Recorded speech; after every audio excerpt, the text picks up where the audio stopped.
Welcome to the Impactful Engineer Project. I'm Steve Maxey, and with my co-host and brother Jake, we are here to bring you guidance, fresh ideas, and the tools to help you become an impactful engineer.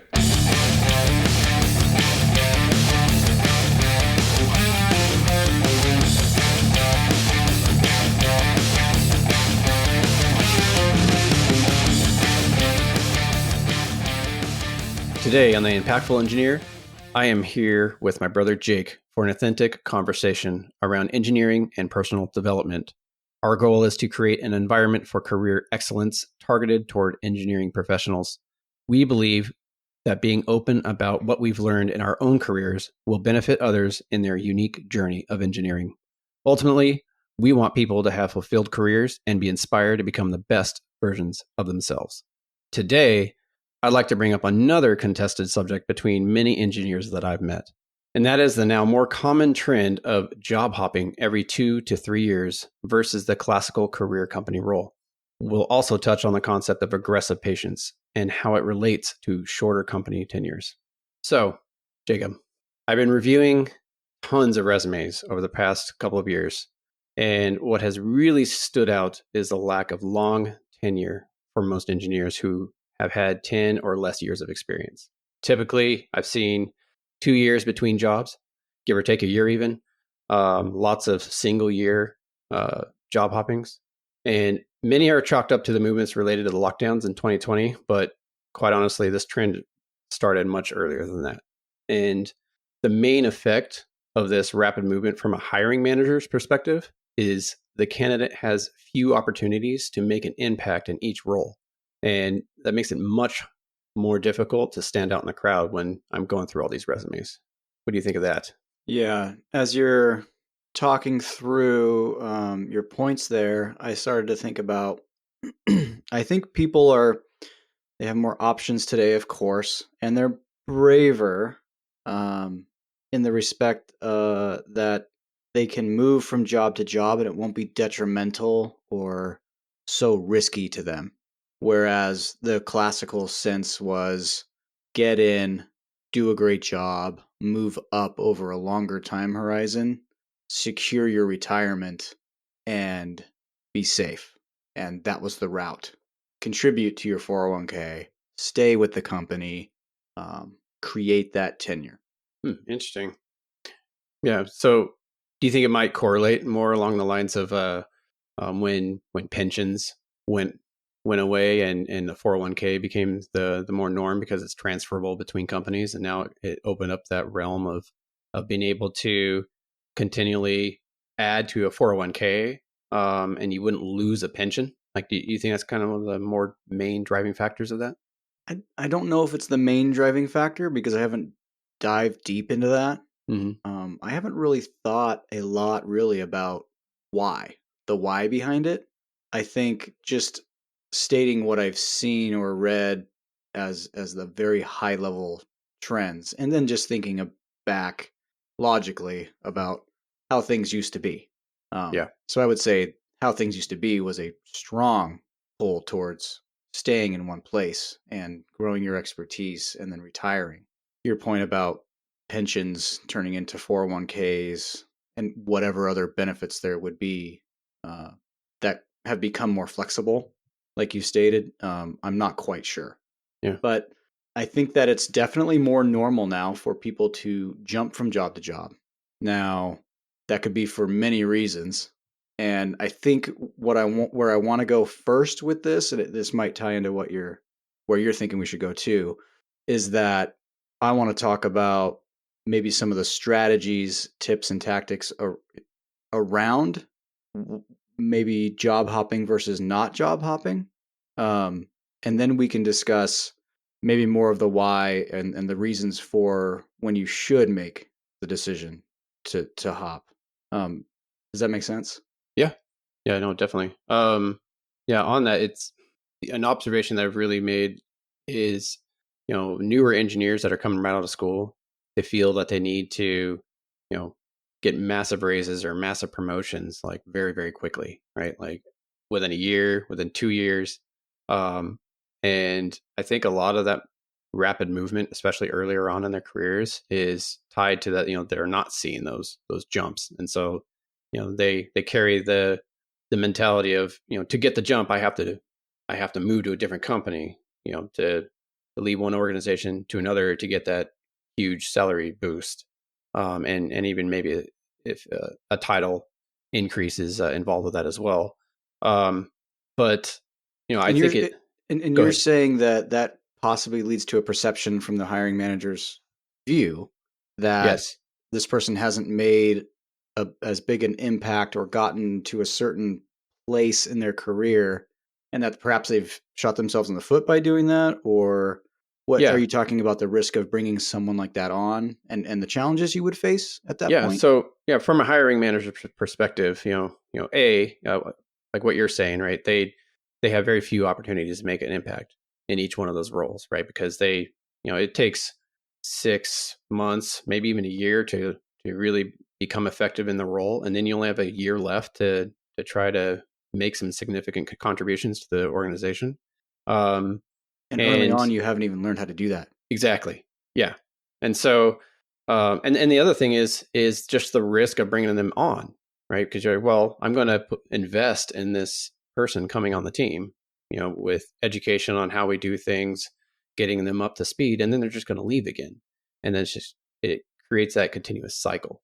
Now, on the flip side of that, employers need to make sure that they are being competitive in compensation to attract the engineers to stay in the organization. So I mean, there's that argument as well. Yeah, and building that culture to lessen the turnover and attract and keep the top players. Yeah.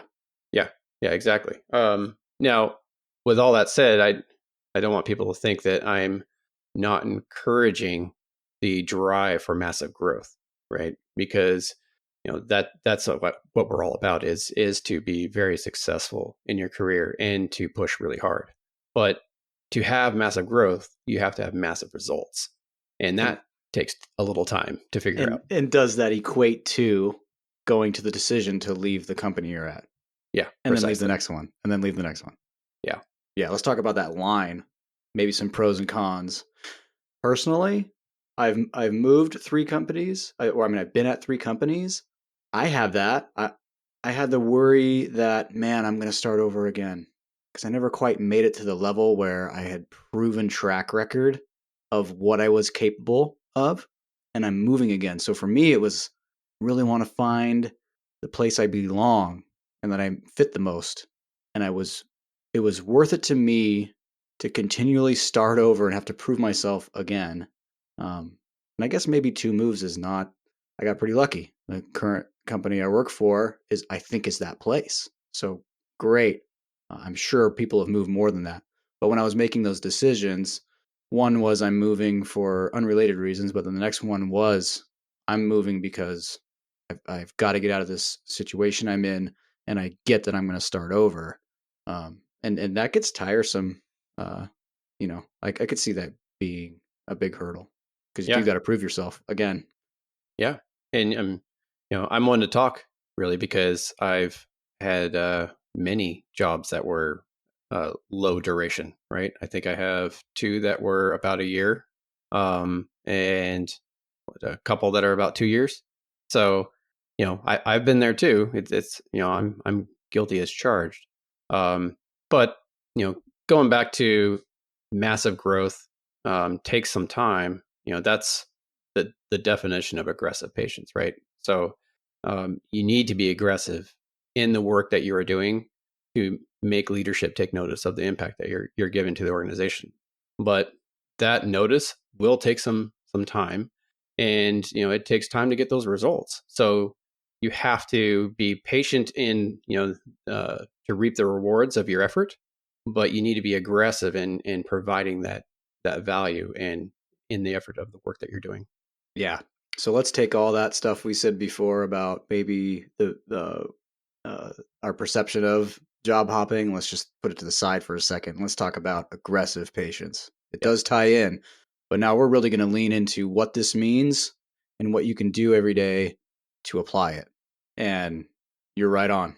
Be aggressive in your execution, day in and day out. Be a continuous learner. Be injecting yourself into the process, learning from the best in your company, taking the time to make the moves that up your game. Focus on your craft. Go deep when you need to go deep in learning something. Don't try to go too wide all at once.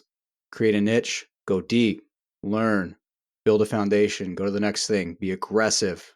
But being aggressive in your execution should be closely followed by being patient, okay, with your expectation and result. Because you've got to put in the time, just like you said, Steve, in anything. I mean, people looking for the shortcut. Like, oh, just want the shortcut. I want to be here now. I want to be at the next level in 6 months. I want to be making this much money. And I'm tired of all seeing, quote unquote, all the other people be successful and make so much money and have all this great stuff. I can tell you right now, like 90% of that on the internet is complete bullshit. And you don't see all the work and the grind that they're putting in behind the scenes to make what they're showing you happen. You're not going to see it, right? So you've got to be patient. You've got to be patient. Don't be fooled.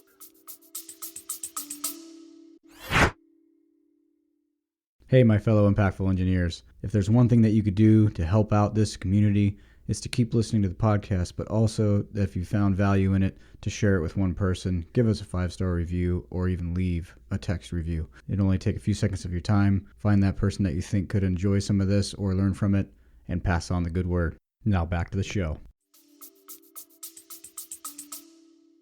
Hey everyone. If this discussion brings up additional questions to the forefront of your mind, I encourage you to head over to impactfulengineer.com and sign up for our newsletter with your question. We may answer your inquiry directly on the podcast or even ask our guests to get their insight. If you're just enjoying the episode and want to make sure you never miss additional impactful content, you can still sign up for the newsletter without a question. And as always, you can reach out and follow us on LinkedIn under The Impactful Engineer. Yeah, exactly. I mean, no one's going to, I think I've said this before on the show, right? That no one's going to get swole for putting in, 1 million hours of working out in 2 weeks of time. They're just going to destroy themselves. You have to put in, dedicated work over and over and over and over and over again. And you have to be patient. And, you're going to feel like crap. You're going to gain weight for a while. And then you're going to start, trimming down, building up muscle. So I guess the weight will technically go up. But, you're going to improve vastly, but not for quite some time. And, it's the same thing with investing. It's the same thing with your career. I mean, there's so many avenues of life that this is like the way.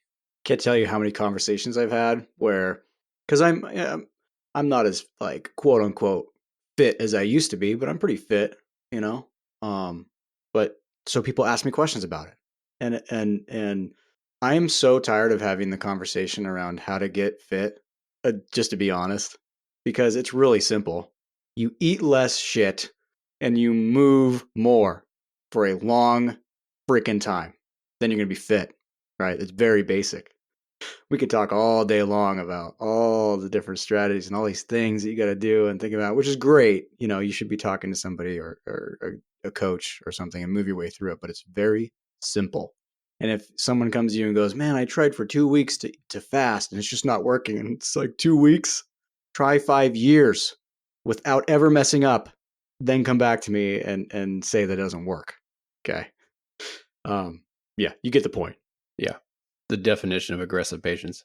So, it's okay to be ambitious and want to get that next promotion and really push hard. But yeah, it is.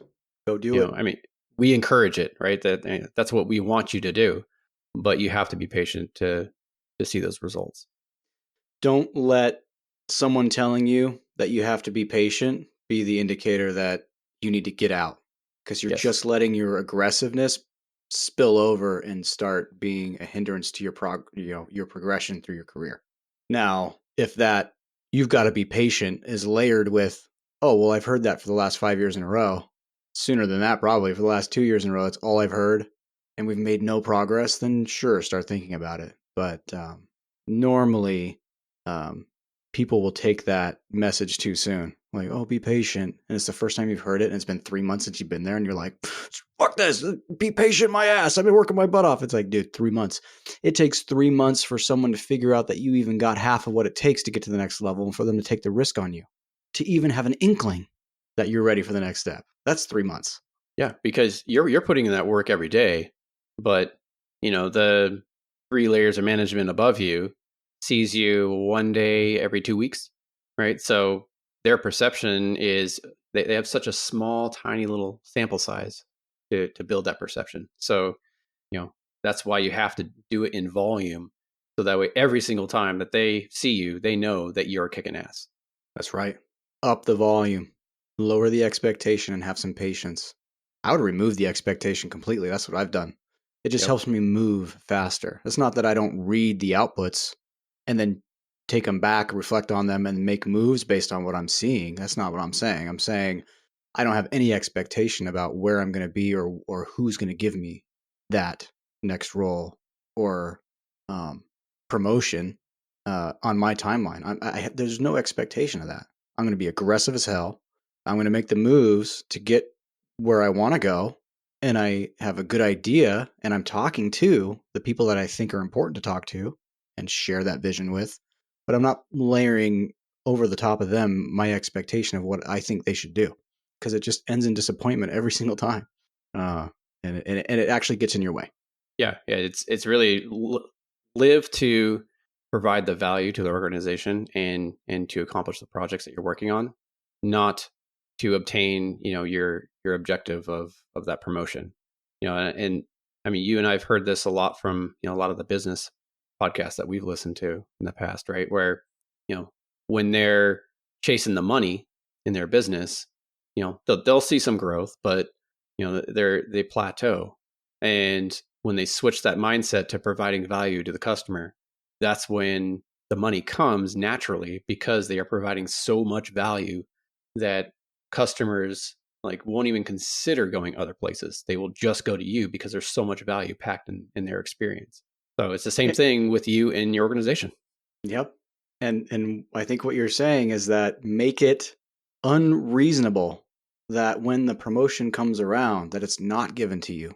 Exactly. Put so much effort in, so much volume, that when the chance comes, you've left everything out. You've left nothing on the field. You've played as hard as you could play, and make it unreasonable that you wouldn't get it.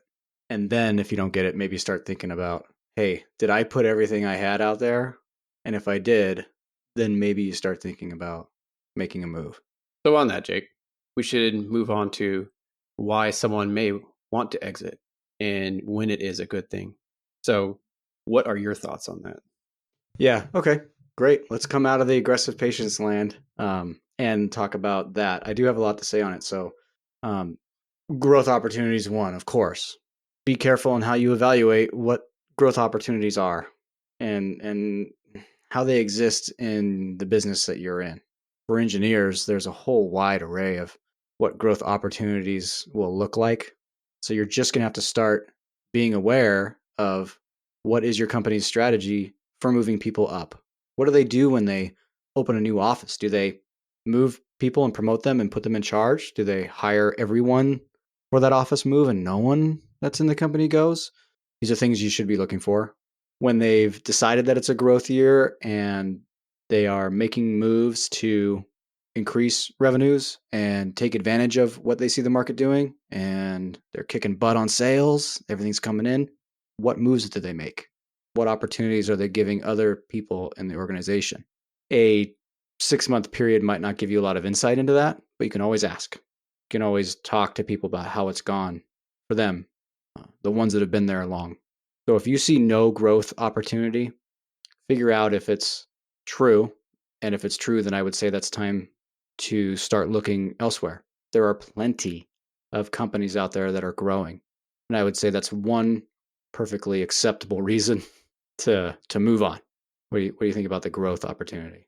Yeah, I mean, absolutely. You'll notice pretty quickly in an organization that you're working in whether they promote within or always bring in outside talent for higher level positions.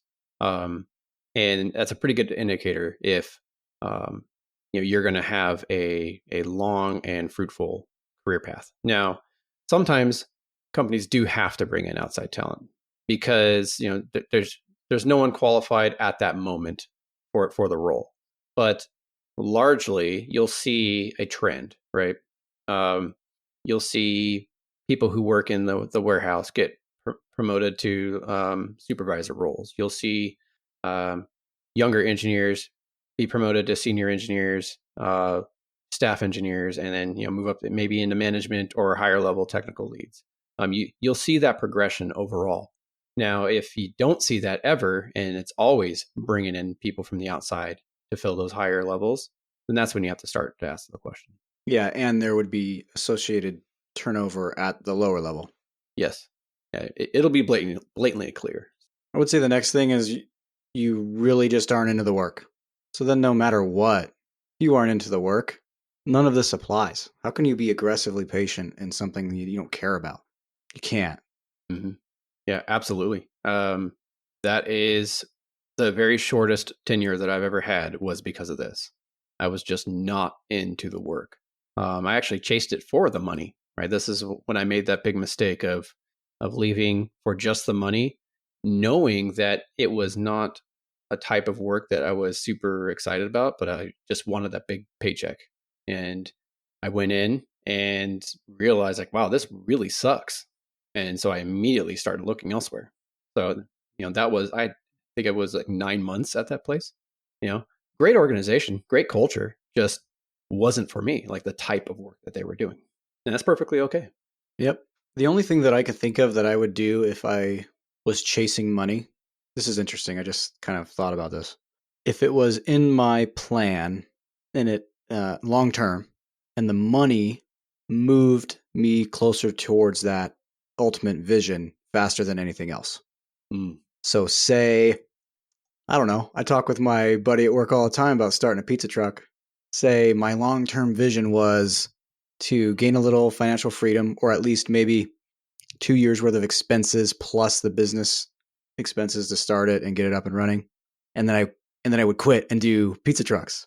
Well, hey, if I've got an opportunity and someone wants to give me that opportunity that pays me a whole lot more money than I'm making now, and it moves that timeline up to get that cash I need by like 5 years, I'd be like, yeah, if that was my goal. Yeah. Right? Make the money and then make the switch. It's like, okay, yeah, easy.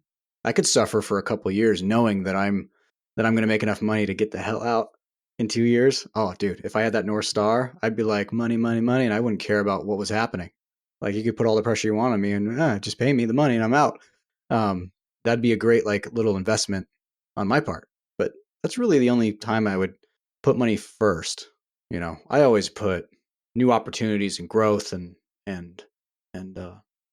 new opportunities and growth first. Then the money's got to fall in. It's got to work, and the culture's got to be right. If I remember correctly, and you'll have to correct me if I'm wrong here, but your very first entry into engineering was because you wanted to make the money to start a pizza place, right? That is actually incorrect. Okay. All right. I no thought it was points for you. I am wrong. All right. Because I remember for a while, you're just like, pizza is the way. I graduated in 2011 and I didn't start engineering until 2014. And that's because I loved the place I landed doing pizza, managing that restaurant. And then I had the vision of opening my own, which was going to happen. Mm-hmm. And then it didn't.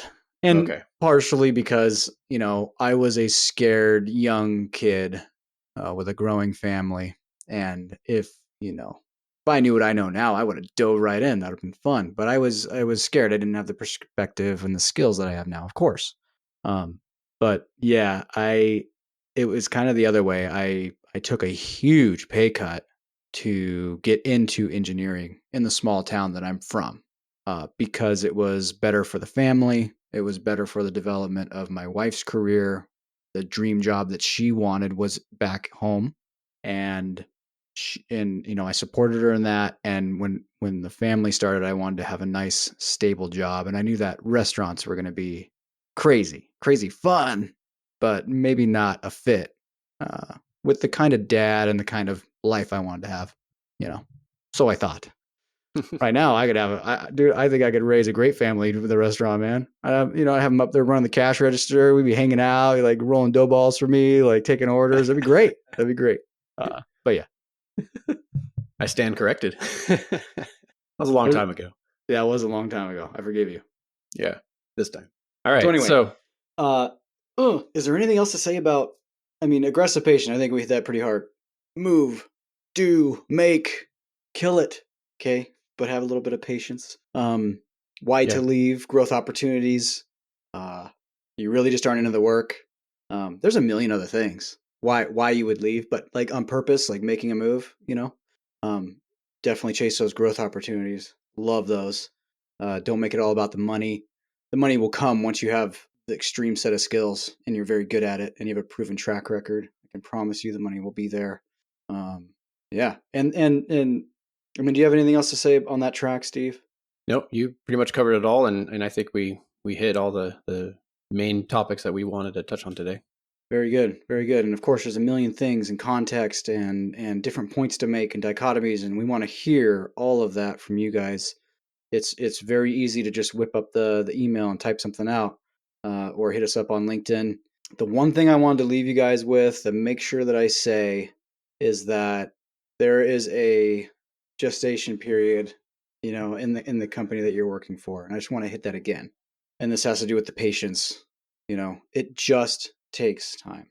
And if you think that if I make this move, the timeline will be shorter, it won't be. If I start my own business, the timeline will be shorter. It won't be. If I do X, Y, and Z, the timeline will be shorter, and it just won't be. It won't be shorter for the next promotion, the more money, the fame, the this, the that, being easier, being more aligned, blah, blah, blah. It takes work, it takes time to figure these things out. So just give yourself some time. Yeah. In the end, provide the value and keep your focus on that, and the money will come. Hey guys, I hope you had a great time listening. Maybe you learned something new, maybe you got inspired, or at least took one thing away that you'd be able to use. Maybe you just had a good laugh. Impactful Engineering's hope and mission is that through this podcast, we can play a small part in expanding the reach and awareness of engineering and all of its many areas of application. The multiple engineering career paths available can be hugely rewarding as part of a fulfilled life, creating opportunity to impact nearly everyone in the modern world. An engineer's work helps to foster creation of new technologies, create safe and comfortable environments in which people can work, and lends to the sustainable future of everyone on the planet. The world needs more impactful engineers. Our vision is to provide engineers with the perspective and the tools to allow themselves the opportunity to become the most impactful engineers they can be. Included in our vision is to grow the impactful engineering community to a point where we can provide full ride scholarships to students in every single U.S. state every single year. This is an enormous goal, and with your help, we can get there. To start, we will continue to execute this mission in the way that we know how, having conversations, telling stories, and talking about what we find interesting and are passionate about. If the episode made you think, made you object, made you think you could possibly be doing something more with your day, or brought about an idea that you could spend more time on developing further, please share the show or recommend it to your friends. Even if you didn't personally think it was a huge help, there may be someone that you know that could benefit from it, and that's all we can ask for. Until next time on the Impactful Engineer Podcast.